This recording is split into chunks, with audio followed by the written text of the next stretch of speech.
SIBO signifie Small Intestinal Bacterial Overgrowth. Ça veut dire qu'il y a une prolifération bactérienne au niveau de l'intestin grêle. L'intestin grêle, sa mission, c'est quoi? D'absorber les nutriments. Donc, si on veut que les nutriments puissent pénétrer, alors je ne dois pas avoir trop de bactéries. Il en faut, mais un peu. Si je commence à avoir trop de bactéries, qu'est-ce qu'elles vont faire? Elles vont commencer aussi à manger les aliments. AVS avec Philippe Robichon. AVS à votre SIBO, tiens, ce matin. Le S sera SIBO. Je reçois aujourd'hui Krotoum Konaté. Bonjour et bienvenue. Bonjour. Vous êtes nutrithérapeute, vous êtes spécialisé en nutrition fonctionnelle et troubles digestifs, dont le SIBO, dont nous allons parler ce matin.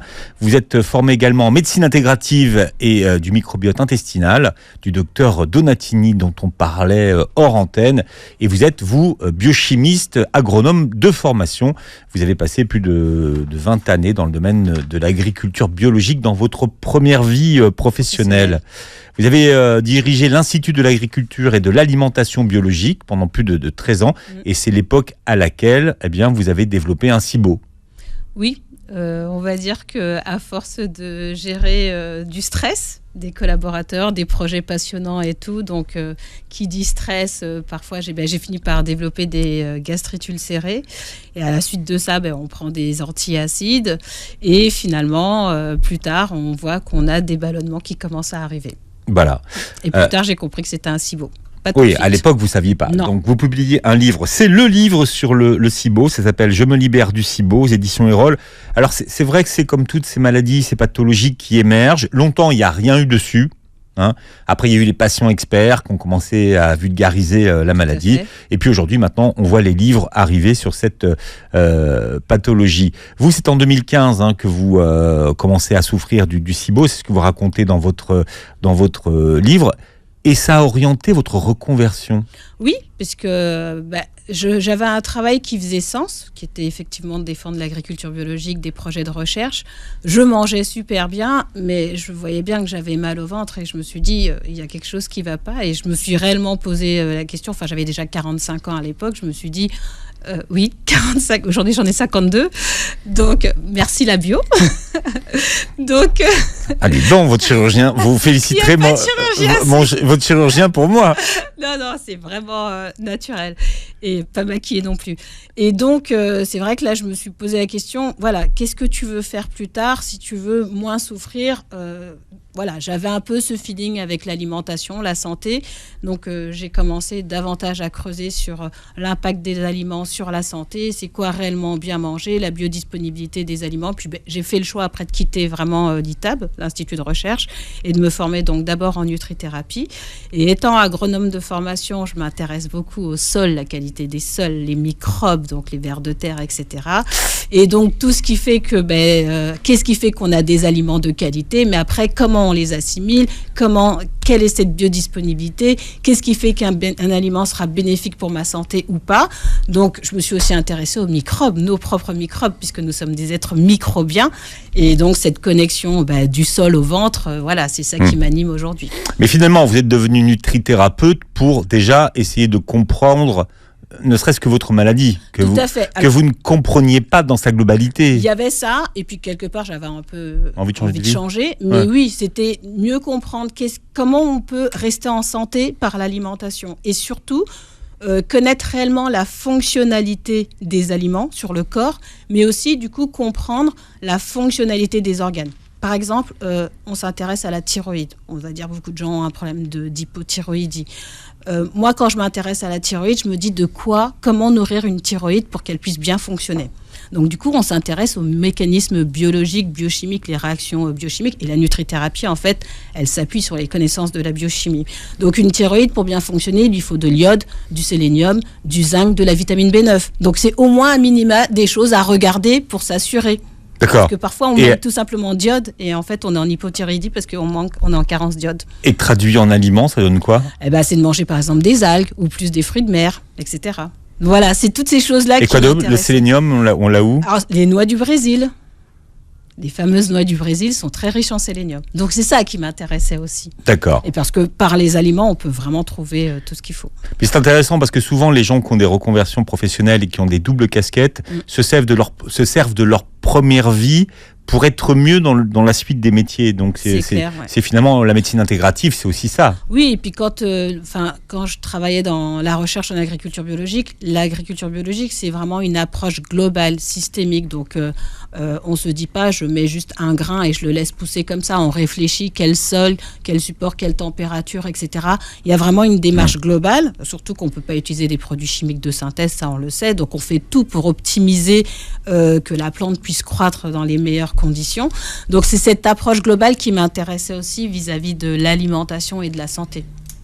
Vous avez dit j'avais mal au ventre tout le temps, mais quand vous avez commencé à avoir mal au ventre, qu'est-ce qu'il y avait de différent ? J'avais surtout j'avais des brûlures vraiment au niveau de l'estomac. Et alors ce qui était étonnant, c'était si j'avais un stress intense, alors je pouvais déjà, rien qu'à cause du stress, avoir vraiment une douleur vive qui sortait. Et puis petit à petit, des aliments qui ne passaient pas, comme des lentilles, des poireaux, alors qu'avant ça passait très bien. Alors c'est vrai qu'il y en a plein de gens qui disent moi aussi les lentilles ça passe pas bien, mais quand même moi avant ça passait. Mais quand vous dites ça passe pas, c'est-à-dire mon ventre il gonflait. Vraiment, il gonflait, ça passait plus. Je me souviens, une fois, j'avais mangé un chili con carne. Donc après, on va me dire c'est peut-être excessif, mais avant, ça passait. Là, j'avais le ventre, mais vraiment, non seulement ballonné, et en plus, j'avais mal, quoi.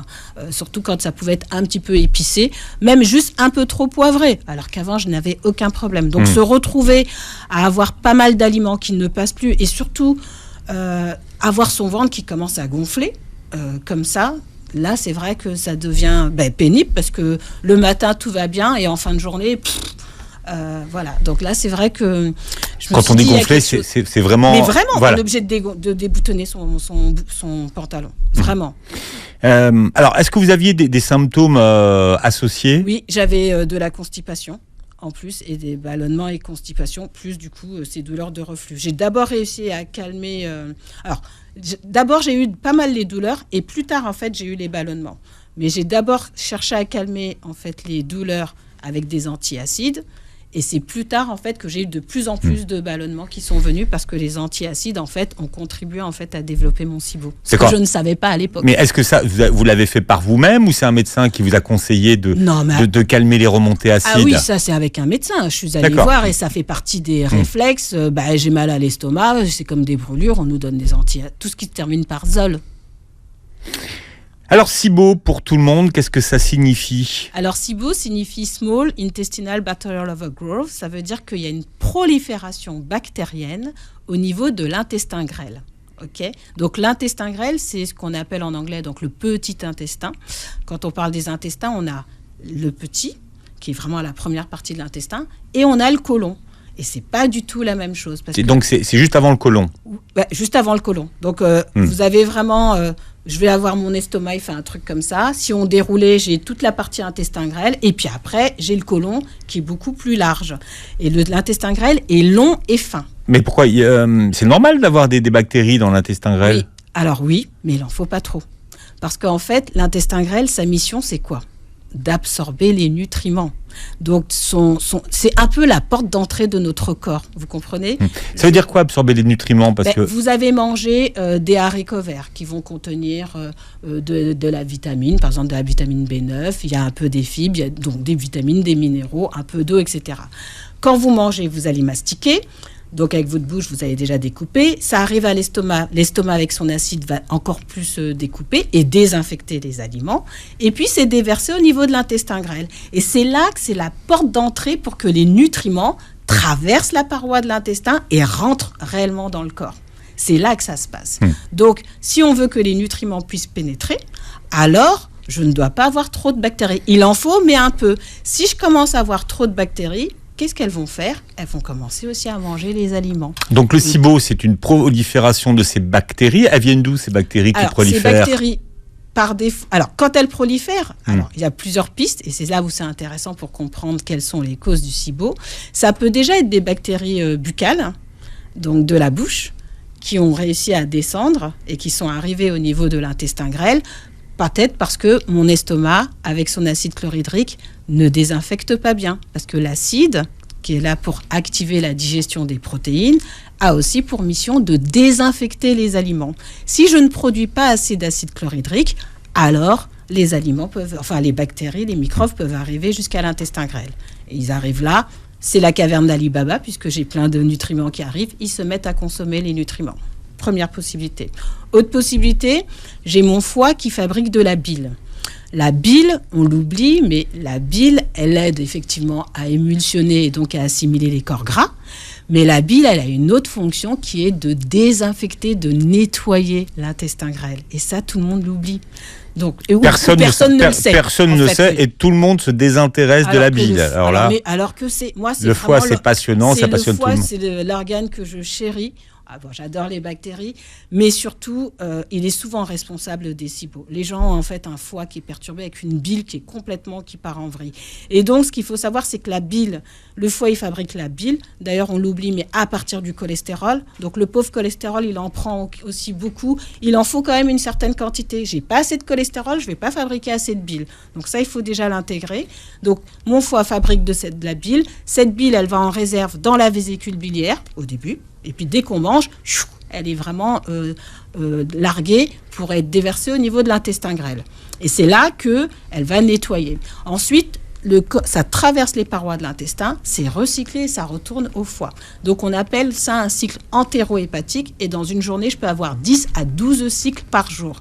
Si maintenant ma production de ma bile, mes acides biliaires n'est pas qualitative, alors, à la longue, je peux avoir en tout cas une bile qui ne fonctionne pas bien. Après, je ne vais pas rentrer dans les détails. Non, mais ça peut être une cause. Mais c'est une cause, voilà. Du SIBO. Tout à fait. 4 lettres à retenir. SIBO, S-I-B-O. On parle du SIBO avec mon invité Krotoum Konaté. Vous êtes nutrithérapeute.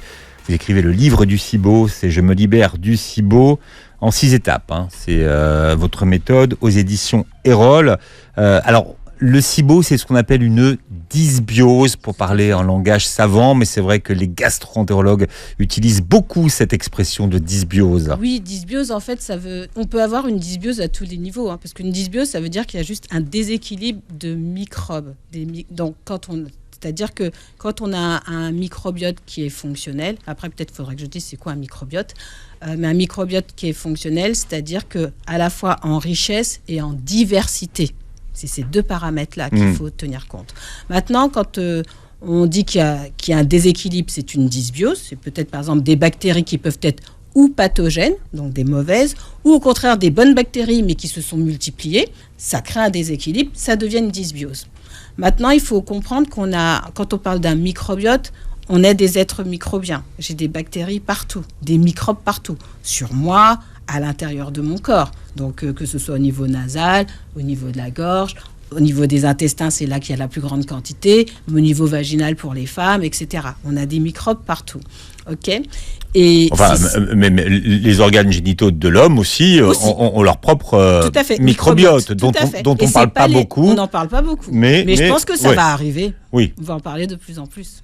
C'est vrai qu'on parle plus du microbiote vaginal, mais voilà. Mais c'est vrai. En fait, les parties de notre corps ont des microbiotes. Alors, donc, c'est un déséquilibre, disiez-vous tout à l'heure. Alors là, et la partie du corps qui est donc déséquilibrée, c'est l'intestin grêle. Ouais. Donc, avec trop de bactéries. Qui se sont multipliées. Parce qu'il en faut un peu, mais pas trop. Et là, quand il y en a un peu trop, ce qui se passe, c'est que ces bactéries, elles vont commencer du coup à consommer les nutriments et notamment les glucides. Donc des glucides, par exemple du sucre de lactose ou les glucides, le glucose, etc. qui peut arriver, le fructose, le sucre des fruits, mais aussi les fibres, parce qu'on oublie que les fibres, ce sont des carbohydrates, c'est aussi des glucides. Mais on a un peu tendance à séparer. Ils sont digérés dans quelle partie du corps, les fibres ? Les fibres, c'est plutôt le côlon. C'est ça qu'il faut comprendre. Voilà. Et c'est ça qui est important. Ils sont digérés au niveau du côlon, les fibres. D'habitude. Ouais. Maintenant, si les bactéries, au lieu d'être dans le côlon, elles se sont multipliées dans l'intestin grêle, elles vont prendre en charge les fibres trop tôt. Donc, elles vont les fermenter. Et quand elles fermentent ces glucides, elles fabriquent des gaz. Et c'est ces gaz qui peuvent être de l'hydrogène, du méthane, du sulfure d'hydrogène, etc. Ces gaz-là, quand ils commencent à s'amplifier, peuvent créer des inconforts, différents symptômes. Des dégazages. Mais voilà. Donc, ça peut être des inconforts digestifs, ballonnement, constipation, des flatulences, de la diarrhée, alternance constipation-diarrhée, etc. Bon, ça, c'est qu'on comprend assez vite. Mais on peut aussi avoir des problèmes cutanés. par exemple l'acné rosacée, etc. Je peux avoir des problèmes. En fait, ces gaz, en grande quantité, ils peuvent être toxiques vraiment pour l'organisme, parce que de toute façon, ils vont circuler, ils vont altérer la membrane, la paroi de mes cellules intestinales. Donc là aussi, si j'ai un intestin qui commence à être altéré, dit poreux, vu que mon système immunitaire qui est juste en dessous, au taquet, parce que je vous ai dit, l'intestin grêle, c'est la porte d'entrée du corps. C'est pour ça qu'il y a 70% de mon système immunitaire qui est logé ici pour vérifier qui va rentrer dans mon corps, ok ? Donc là, si j'ai commencé à avoir des gaz qui altèrent cette paroi, cette membrane, je peux avoir des particules d'aliments qui sont pas bien digérés et tout, qui traversent cette paroi.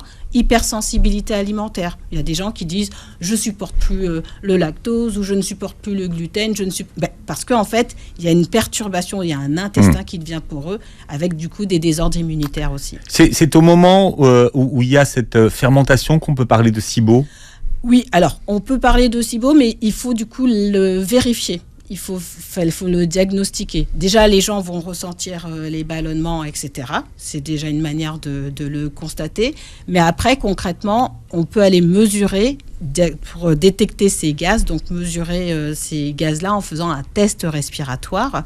Et, alors, on parlait de sucre, justement. Voilà. Donc là, l'idée, c'est déjà de souffler, soit dans des petits tubes ou des ballons. Alors, on peut les faire à l'hôpital, dans les laboratoires. On peut même aujourd'hui commander des kits pour se faire livrer et puis ça repart. C'est cher, les kits ne sont pas donnés. Maintenant, il y a 99 €. Oui, pardon, mais avant, on pouvait avoir ça à 200 €. Donc, trouver des kits à 99 €, ça commence à être intéressant. Et puis, on peut les faire chez des praticiens qui mais ils ne sont pas remboursés, c'est pour ça que c'est possible. Alors, si vous avez une ordonnance du médecin pour faire à l'hôpital ou dans certains laboratoires, ça peut être remboursé. Mais il faut obtenir une ordonnance. Donc, ce sont des kits. Et donc, en quoi consiste l'examen ? L'examen consiste du coup à récupérer les gaz qui ont été fabriqués par vos bactéries, qui sont expirés donc par vos bactéries. Donc, vous allez souffler à jeun, parce qu'en fait, les gaz, ils peuvent passer par le poumon et tout. Donc, par la laine, on peut les récupérer. Donc, on va souffler à jeun. On va mesurer des gaz. Non, on ne prend pas du sucre avant ? Après, c'est après le sucre. Après. Ah ouais. D'abord, on mesure à jeun. Ensuite, on donne. Oui, il faut savoir d'où on part. D'accord. Ensuite, on prend un sucre qui peut être soit de la lactulose, qui est un sucre de synthèse, lui qui n'est pas assimilé, il pénètre pas la paroi de notre intestin, ou ça peut être du glucose. Par contre, lui, il s'absorbe. On travaille plus avec le lactulose, mais le glucose aussi, ça va marcher. Donc, vu que ce soit glucose ou lactulose, ce sont des sucres rapides. Ça va arriver au niveau de l'intestin grêle. S'il y a des bactéries, elles vont se ruer dessus, elles vont le consommer, elles vont fermenter et elles vont fabriquer ces gaz. Et ces gaz, on va remesurer. Alors, il y a plusieurs approches. On peut mesurer toutes les 15 ou 20 minutes pour suivre. Et en général, c'est à partir de 90 minutes, on sait que ça atteint vraiment la partie de l'intestin grêle, la fermentation s'est faite. Parce que si on atteint après trop tard, ça va arriver au niveau du côlon. On sait que là, du coup, la fermentation, elle est juste explosive. Mais si on veut mesurer au niveau de l'intestin grêle, ça doit se faire avant les 2 heures. Et donc, toutes ces mesures vont nous permettre de vérifier du méthane, par exemple, le méthylacétate, l'hydrogène, donc des gaz caractéristiques, et de vérifier s'il y a des évolutions ou pas. Et c'est comme ça permet de quoi ? Ça permet de préciser le type de SIBO dont on est atteint ? Tout à fait, parce qu'on a différents types de SIBO. Donc, on a d'abord le SIBO à hydrogène. Donc, ce sont des bactéries qui vont produire de l'hydrogène et qui fabriquent, donc c'est souvent un Escherichia coli par exemple ou Shigella, qui fabrique de l'hydrogène. Et donc quand on voit les valeurs d'hydrogène augmenter, on se dit c'est un SIBO à hydrogène. Souvent, alors ça bouge un peu, mais c'était assez caractérisé par ça donne des ballonnements et des diarrhées. Maintenant, on se dit c'est pas si net que ça côté diarrhée. Et puis, on peut avoir un SIBO à méthane. Alors là, c'est différent parce que finalement, ce ne sont pas des bactéries qui fabriquent ce méthane. C'est ce qu'on appelle des archées. Donc voilà, ça ressemble à des bactéries, mais ce ne sont pas des bactéries. Et c'est vraiment en identifiant le matériel génétique, l'ARN 16S, qu'on a pu les distinguer des bactéries. Mais bon, tout ça, c'est assez similaire. Et là, les archées, en fait, elles vont récupérer l'hydrogène qui a été fabriqué par les Escherichia coli et se mettre à les consommer. Donc en fait, on peut ne pas avoir de valeur d'hydrogène augmentée parce que ça a été surconsommé déjà par d'autres bactéries. Et là, c'est du méthane qui augmente. Et donc, ça donne un SIBO avec un terrain plutôt de constipation. OK ? Et on peut avoir aussi des bactéries qui sont, on appelle ça sulfato-réductrices, c'est-à-dire elles vont utiliser le soufre. Et donc, elles vont aussi consommer cet hydrogène qui avait été produit d'abord par les Escherichia coli. Et donc, cet hydrogène qu'elles consomment, elles vont fabriquer du sulfure d'hydrogène. Et ça va donner souvent un SIBO, donc on dit à sulfure d'hydrogène, caractérisé plutôt par des douleurs, des envies pressantes, de la diarrhée, etc. Celui-ci est plus difficile à doser, mais par les symptômes, quand les gens disent « j'ai vraiment des envies pressantes, j'ai très très mal et j'ai des pets qui puent », par exemple, etc. Tout ça, c'est assez caractéristique d'un SIBO. C'est le sulfure d'hydrogène. Le sulfure d'hydrogène. Ou quand il dit « j'ai une haleine de soufre », vous voyez, oui, tout ça, ben voilà, tout ça, c'est pas l'œuf pourri, c'est pas pareil. C'est ça, c'est pareil. C'est à peu près pareil. D'accord, bon, vous avez compris. Voilà, donc bon, je sais, parfois il faut être technique. Oui, tout à fait. Mais ce sont des gaz, en fait. L'odeur est expliquée par les gaz. C'est ça qu'il faut comprendre. Et ben oui, voilà, tout à fait. Donc voilà, donc il y a ces trois caractéristiques et c'est vrai que ça. Alors ça c'est les trois SIBO. Ouais. Et puis il y en a un, c'est le cousin. Alors il y a le SIFO. Le SIFO. Le SIFO, en fait, souvent c'est très connu. On parle du Candida albicans. Donc en fait, ça veut dire que c'est un champignon. Donc c'est un champignon qui a proliféré au niveau de l'intestin grêle ou aussi, ça pourrait être au niveau du côlon. Et là, c'est vrai qu'en termes de symptômes, c'est à peu près pareil. Souvent, on peut avoir la langue chargée, mais pareil, des douleurs, etc. Mais voilà. Et lui, on ne peut pas le diagnostiquer par le test respiratoire.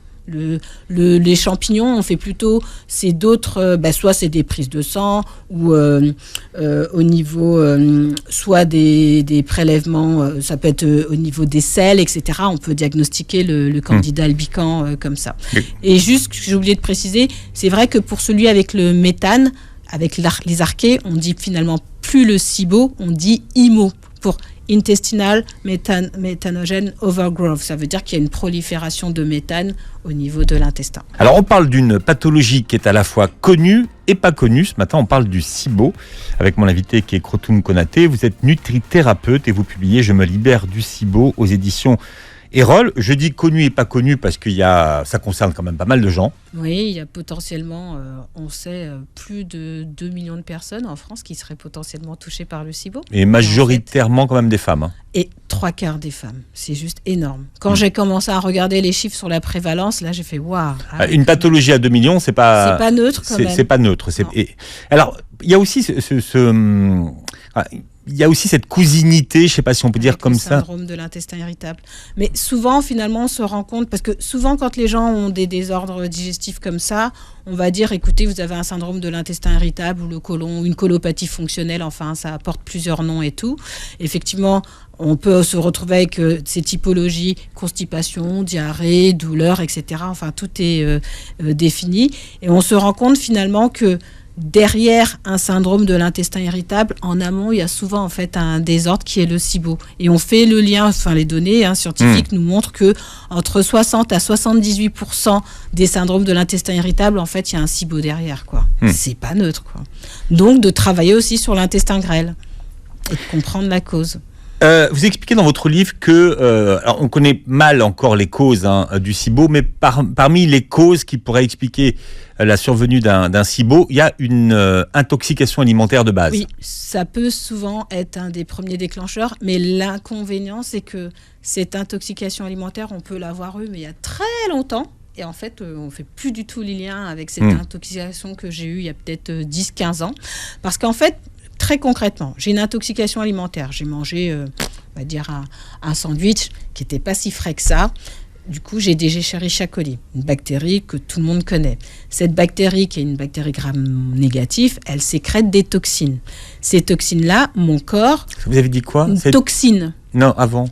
Elle sécrète des toxines. C'est une bactérie gram-négative. Gram-négative, oui, parce c'est quoi gram-négative ? Alors ça aussi, c'est en biologie, pour pouvoir un peu identifier. Alors je vais un peu caricaturer, mais les bactéries gram-négatives, c'est pas les plus sympas. On va dire elles vont être un peu pathogènes et on a plutôt les gram-positifs, ça peut aller. Mais trop de bactéries gram-positives peut poser un problème. Ok ? Donc Escherichia coli, qu'on connaît qui peut nous donner des infections urinaires, quand on a des intoxications alimentaires qui se baladent et tout. S'il y en a trop, ça devient un problème. Donc, j'ai mangé un sandwich qui n'était pas bon, ou j'ai une gastro-entérite.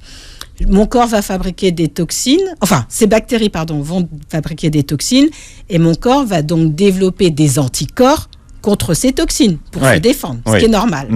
Sauf, alors, pour pouvoir expliquer justement la cause du SIBO, il faut comprendre que dans la digestion, on a des ondes de contraction, on parle du péristaltisme, ou alors la motilité, vous savez, donc ces ondes de nettoyage, ces contractions qui font que ça va bien vider l'estomac, ça va bien se contracter, vider l'intestin grêle et vider le côlon, etc. On a des contractions spécifiques qui vont de la fin de l'estomac, donc vraiment la fin de l'estomac, début de l'entrée de l'intestin grêle, et tout le long de l'intestin grêle, on a ces ondes de nettoyage qu'on appelle, je vais dire des vagues de nettoyage, mais on appelle ça le complexe migramoteur, qui aident à retirer. Mais c'est important parce que dans le SIBO, c'est la cause. C'est une des causes. Et donc ces ondes de nettoyage, elles ont lieu dès qu'on ne mange plus. Donc, dès qu'on a terminé de manger, sur toutes les 90 minutes, pendant 90 minutes, 2 heures, elles sont régulières et elles sont beaucoup plus efficaces la nuit quand je ne mange pas, quand je dors. C'est l'équipe de nettoyage, en fait. Exactement. C'est vraiment notre système de nettoyage. Si j'ai une intoxication alimentaire, alors, mon corps a fait des anticorps pour lutter contre la toxine d'Escherichia coli. Et il se trouve que dans nos mécanismes de contraction, on a des petites substances, des petites séquences qu'on appelle la vinculine, qui est en lien avec ces ondes de contraction, parce qu'en fait, on a des neurones aussi dans le digestif. Donc ça, elles sont impliquées. Et notre toxine, la toxine, elle ressemble à cette petite séquence, la vinculine. Et donc, le corps, quand il a développé des anticorps contre la toxine, d'Escherichia coli, et il voit la vinculine, là, et il dit, mais ça ressemble. Donc, il se met à attaquer la vinculine qui se trouve dans notre digestif, qui est impliquée dans ces ondes de nettoyage. Et donc, il commence à attaquer au fur et à mesure, et ça affaiblit notre système de nettoyage. Mais ça ne se voit pas tout de suite. C'est vraiment à la longue, sur plusieurs années. Et là, on commence à avoir du coup un nettoyage qui est moins efficace et un SIBO qui peut venir. Voilà. Et c'est hyper important parce que c'est vraiment parfois décalé dans le temps, peut-être 10 ans plus tard. C'est du long terme, mais Exactement. Ce sont les conséquences possible d'une intoxication alimentaire. Bon, quand on veut se débarrasser d'un SIBO, vous dites qu'il faut être patient. Oui. On commence par quoi ? Alors, le plus simple, souvent déjà, il y a des personnes, parce que si j'ai une alimentation où j'ai consommé, je me rends compte déjà que je peux travailler en fait avec mon assiette. Et donc, on peut pratiquer déjà, pour y voir un peu plus clair, un régime qui va être pauvre en FODMAP. FODMAP qui veut dire Fermentable Oligo Dimonosaccharide and Polyol. En gros, c'est toute une catégorie de plusieurs aliments qui apportent des sucres qui font fermenter, des sucres et des fibres, ok ? Donc, par exemple, là-dedans, je vais me retrouver le lait, le lactose du lait, c'est un sucre. 4 quadruples sucre. Voilà. J'ai le fructose de certains fruits. Par exemple, il y a des gens, ils vont vous dire, je mange de la pomme, je ballonne. En fait, parce que c'est du fructose et qu'il y a une prolifération. Alors, les fruits de cette saison actuellement, les pêches, tout ça, c'est magnifique. Moi, je dis, c'est juste terrible quand j'ai les gens en consultation et je me dis, oh là là, je vais leur dire de réduire pour certains les fruits, alors que c'est la saison, c'est terrible. Mais quand on les mange cuits, ça passe déjà mieux. Donc, il y a toujours une petite alternative. C'est, par exemple, dans les légumes, alors, pourtant, ces légumes sont hyper intéressants, mais par exemple, il y en a qui vont vous dire artichaut, poireaux, asperges, ça passe pas. Parce tout ce qui est amer. Ouais, amer ou riche en certaines fibres ou de l'inuline, etc. Ça fait fermenter. Donc en général, ou les légumineuses, lentilles, pois chiches, tout ça, qui ne passent pas pour certaines personnes. Donc en général, on dit on va se calmer. Pour certains de ces aliments, il y a toute une liste. Mais moi, je dis toujours, ça doit être limité dans le temps. On ne fait pas ça à vie. Et j'ai des gens qui viennent me voir et qui me disent « Ça fait 2 ans que je suis en régime pauvre en FODMAP. » Je dis « Non, mais là, c'est pas possible. » Ok, qu'on décide d'arrêter le lactose, pourquoi pas, mais de plus du tout manger de lentilles, encore lentilles, pourquoi pas, mais plus du tout manger de poireaux ou d'asperges, etc. C'est un peu dommage. Ou vous voyez toutes ces céréales qui sont aussi complètes, par exemple des céréales semi-complètes ou complètes, c'est vrai que ça contient des fibres et ça peut être irritant. Donc, on limite dans le temps, mais souvent, déjà, de faire un régime pauvre en FODMAP, c'est une solution pour déjà apaiser. Et après, de retester, de réintroduire les aliments par étapes, peut déjà nous permettre de savoir quels sont les aliments qui passent ou qui ne passent pas. Alors vous ça ne propose pas, ça va pas le guérir, entre guillemets, mais c'est déjà un moyen d'apaiser, de comprendre ce qui fait proliférer et générer des ballonnements. Bon, alors vous proposez plusieurs régimes alimentaires. Il y a le régime pauvre en FODMAP dont vous venez de parler, le régime basse fermentation, il y a un régime glucides spécifique. Oui, j'en présente plusieurs. Le SIBO, régime spécifique, la diète SIBO biphasique et le régime SIBO histaminique biphasique. Et puis, quand rien ne fonctionne, vous dites qu'il y a un régime élémentaire quand rien ne fonctionne. Ouais, alors lui, c'est terrible. Donc, ce qui veut dire qu'en fait, vous tâtonnez, en fait, c'est ça? Alors, c'est pas que je tâtonne, mais il n'y a pas, en fait, de... Chaque personne, chaque individu est unique, ok? Donc, c'est de savoir déjà en fonction du mode de vie de la personne, etc., de son rythme, etc., ce qu'elle supporte, ce qu'elle ne supporte pas. Il y aura des régimes qui seront plus ou moins appropriés. C'est vrai que par défaut, moi, je propose souvent un FODMAP, mais un régime pauvre en FODMAP peut ne pas être adapté pour certaines personnes qui ont en fait d'autres problématiques derrière, par exemple les intolérances aux histamines, ça c'est encore autre chose. En gros, tout ce que le régime pauvre en FODMAP dit, ce n'est pas recommandé, ou ce qu'on va recommander, pour le régime en histamine, ça ne marche pas. Donc le questionnement de vraiment identifier avec la personne qu'est-ce qui passe? Qu'est-ce que vous avez remarqué? Il y a des gens, quand elles vont me dire, écoutez, je mange la tomate, ça passe pas du tout. C'est pas un régime FODMAP, ça me fait penser aux histamines.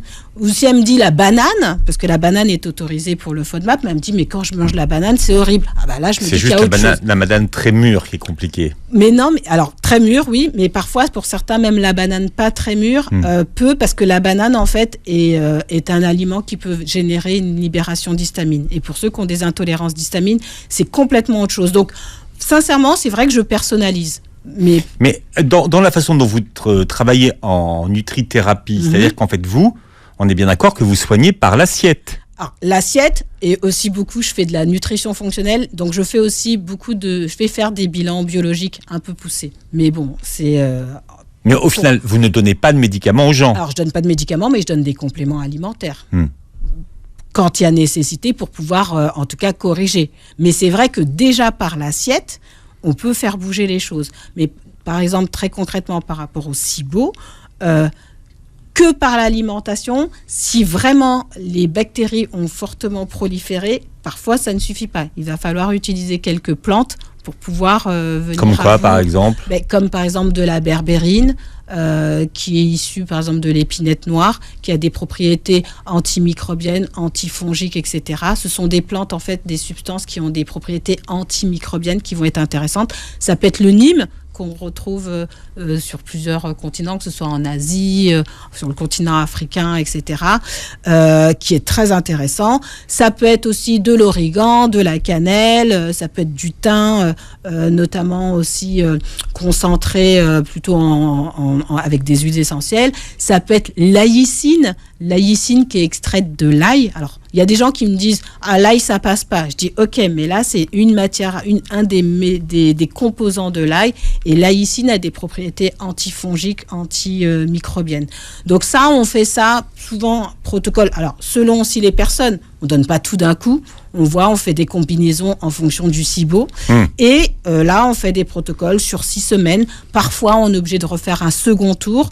Mais il faut à la fois travailler sur l'alimentation pour calmer les ballonnements, parce que si je continue à manger des aliments qui génèrent des ballonnements, en même temps que je veux utiliser des plantes, je vais tourner en rond. Donc, j'essaye de manger des aliments qui font moins fermenter, et en même temps, je traite avec des plantes antimicrobiennes pour déjà apaiser. Et par contre, ce qui est important, c'est après de vraiment identifier la cause du SIBO, ou sinon il va revenir. Il faut savoir si ça venait du foie, si c'est mon estomac, si c'est mes enzymes, mon pancréas qui ne fabrique pas assez d'enzymes. Vous voyez, il faut un peu quand même... investiguer. Ah ouais. Parce que sinon, les gens, ils me disent, mais j'ai un SIBO. Je dis oui. Et après, j'ai des gens qui viennent. Alors, parfois, ils me disent, oui, j'ai su que j'avais un SIBO. Ils reviennent 1 an et demi ou ils viennent me voir parce qu'ils se disent, il est revenu. Je dis, mais oui, mais parce que le traité, c'est remonter à la cause. Ou sinon, si vous ne gérez pas la cause, il va revenir plus tard. Ou si vous n'avez absolument rien changé dans votre alimentation, il revient. Bon, ça mérite une deuxième émission. C'est passionnant. On parlait du SIBO ce matin avec Krotoum Konaté. Vous faites les tests aussi. Je fais le test respiratoire au cabinet. Oui, tout à fait. Il n'y a qu'un test ou il y a 2 tests? Ou il y a plusieurs tests?